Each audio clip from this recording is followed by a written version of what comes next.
Oh, dari sini pula.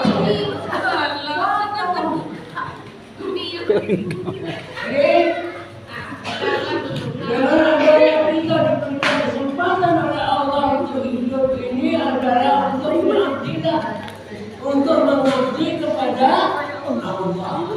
Allah tidak marah, Allah tidak benar. Mengutuk umat kita tidak benar. Menghadap kepada kita tidak benar. Tetapi menghadap kepada diri kita masing-masing. Dengan perbuatan kita, perkataan kita yang tidak mentaati perintah Allah SWT. Alhamdulillah para hadirin, mensyukuri nikmat iman dan Islam itu sudah jelas. Setiap makhluk Allah yang bernama beragama Islam, kalau bapak mau saya mas, carikan yang mau.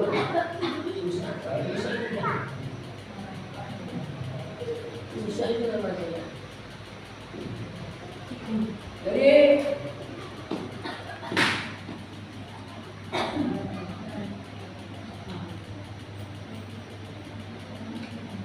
alhamdulillah para hadirin, di sini perlu kita menyadari bagaimana pentingnya iman dan takwa kita bahwa musibah yang terjadi pada diri kita adalah salah satu ujian bagi kita semua, dan bagaimana dari diri kita menyikapi tentang musibah tersebut. Namun perlu kita pahamkan dalam hari ini pelaksanaan sholat tarawih dan puasa Ramadan dan bulan Ramadan ini, yaitu mengenai harta dan yang haram. Harta yang haram. Jadi harta yang haram itu bagaimana? Harta kita ini dapat kita bagus, kerja kita bagus, ya dari pertanian dan perkebunan itu bagus, jual beli itu bagus. Tetapi di dalam jual beli tersebut itu ada sesuatu hal yang tidak baik. Di dalam pertanian itu pun juga ada terjadi yang tidak baik. Bahkan di pekerjaan, di instansi pemerintahan maupun instansi perusahaan sudah kebiasaan itu. Ya, yang sifat inilah yang kita bersihkan dalam harta kita. Nah, dalam ayat Allah dijelaskan, ya ayyuhan nasu kulu mimma fil ardi halalan thayyiban. Hai manusia, makanlah dari bumi yang halal dan baik. Yang suruh makan harta yang baik, bukan yang haram. Terjadinya haram apa? Cara kerja kita, cara berbuat, cara mencarinya.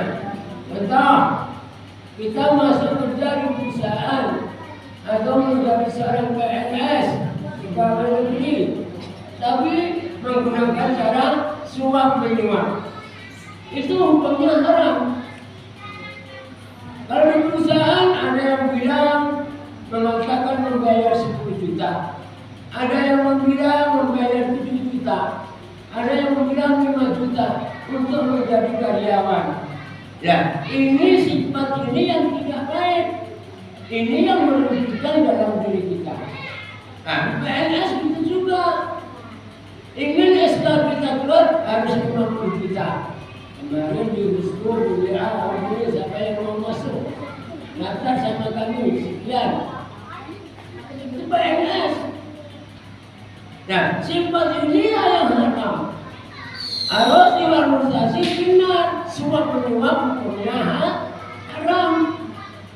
Apalagi zaman sekarang mencalonkan diri sebagai menteri pendidikan, mencalon diri kita menjadi bupati, DPR, RT, ini saja 50 juta. Itu berapa?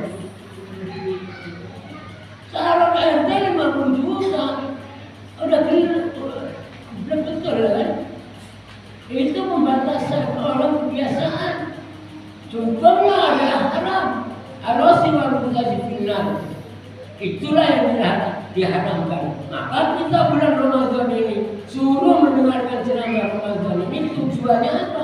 Mengevaluasi diri kita di masa hidup sebelumnya Ramadan. Kita mungkin mungkin makan kita semau kita.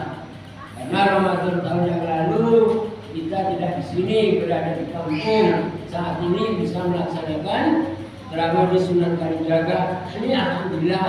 Ini harus kita evaluasi dengan mendengarkan ceramah Ramadan. Apa yang disampaikan oleh ustaz-ustaz kita, masalah pembenahan diri, memperbaiki diri kita. Ini yang perlu kita pahami. Inilah YMB membuka usaha seperti ini, mengembangkan umat Rasulullah SAW supaya menjadi manusia yang la'alakum tattaqun. YMBU sama dengan ustaznya. Ustaz itu ada 4 sifatnya.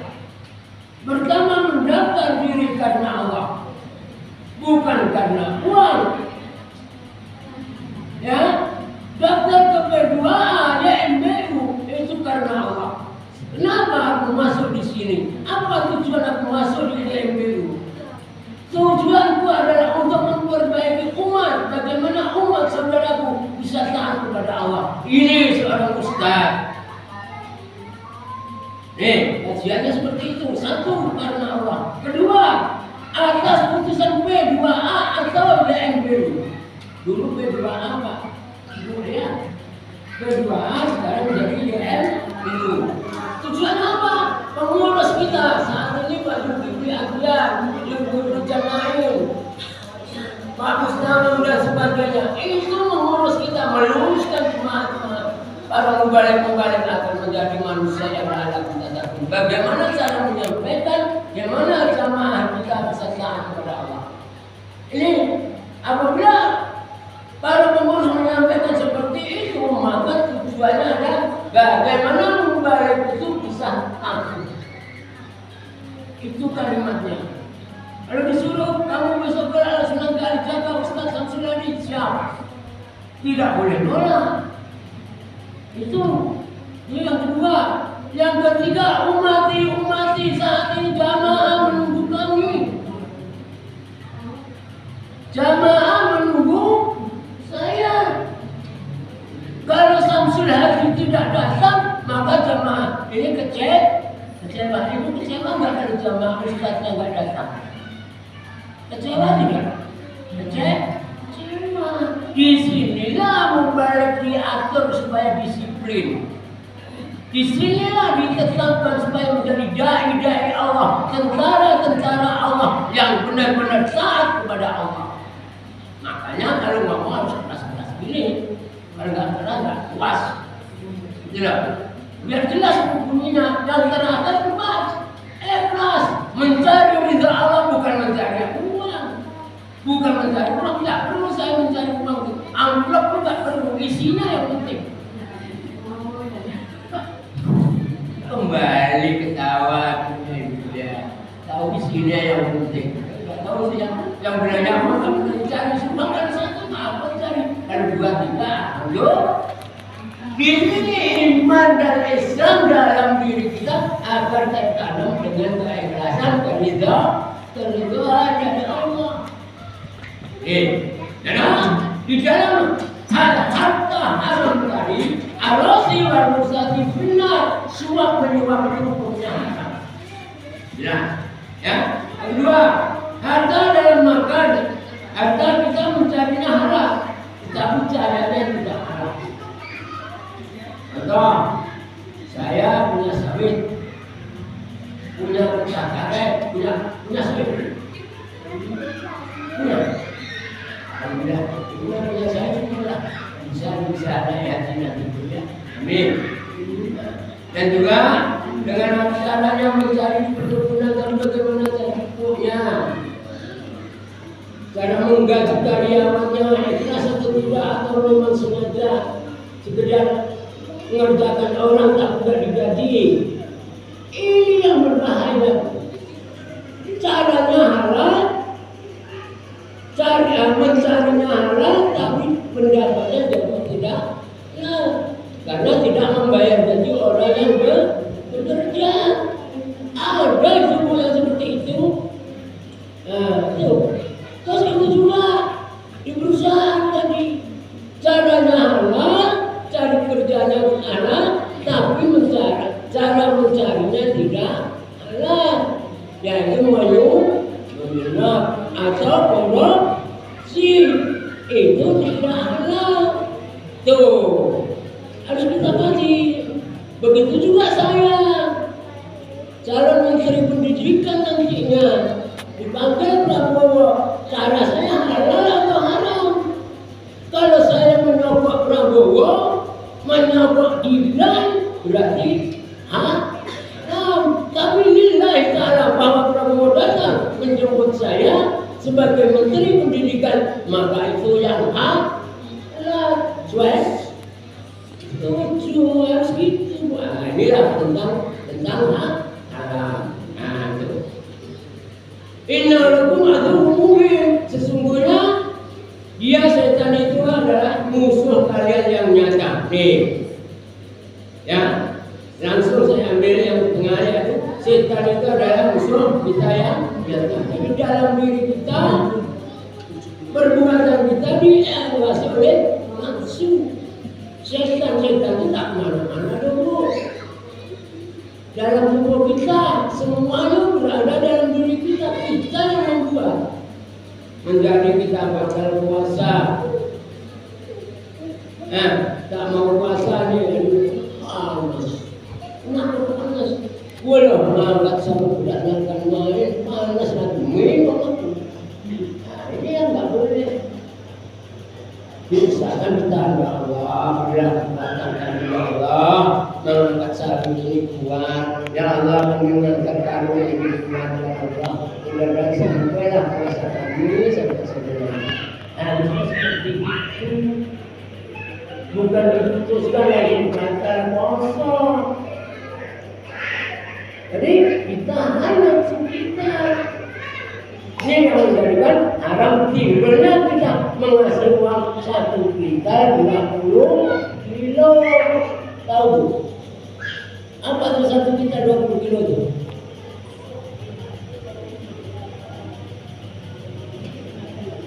Kafarat. 1 hari puasa kita batal, kena denda kita untuk menghapuskan dosa kita itu dengan membayar kafarat tadi.